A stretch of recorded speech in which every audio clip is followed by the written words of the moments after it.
வாங்க, இப்பதான் வரீங்களா? அம்மா சின்ன பொண்ணு இப்பதான் கல்யாணத்துக்கு போயிட்டு வரேன். சின்ன பொண்ணு, மேரேஜில் ஒன்றை மாதிரியும் ஒரு பொண்ணை பார்த்தேன். ஏங்க, அந்த பொண்ணு அவ்வளோ அழகா இருந்தாங்களா? ஆமான்னு சொன்னாலும் அடி விழும், இல்லைன்னு சொன்னாலும் மரண அடி விழும். என்ன பண்ணுறது? என்ன யோசிக்கிறீங்க? அன்னைக்கு ஒரு புடவை வாங்கணும்னு கேட்டியே, அதே மாதிரி ஒரு புடவை டிசைன் வர வழியில் பார்த்தேன். யாராவது வாங்கிட்டு போகிறாங்கவா? இப்போவே போகலாமா? அப்படியா? சரி, வாங்க போகலாம். அப்பாடா, ஒரு அடி வாங்குறதுக்கு 1000 ரூபாய் புடவை வாங்கி கொடுத்துடலாம். சரி, நான் காரை ஸ்டார்ட் பண்ணுறேன், நீங்கள் வாங்க. ஓகே போ, நான் பர்ஸ் எடுத்துகிட்டு வந்துடுறேன். ஏங்க, இறந்ததுக்கப்புறம் ஆம்பளைங்களாம் எங்கெங்க போவாங்க?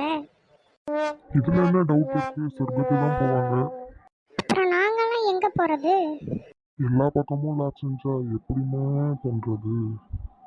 டிராவல் பண்ணும்போது இதெல்லாம் கேட்குற கேள்வியா இது? ஒழுங்கா வண்டியை பார்த்து ஓட்டு. எந்த கேள்வி எப்போ கேட்கணும் நேரங்காலம்லாம் இல்லை. நீங்கள் இல்லாமல் சாப்பாட்டுக்கு ரொம்ப கஷ்டப்பட்டேன். சமைச்சு தரக்கூட ஆளே இல்லை. அப்படி என்ன செஞ்ச?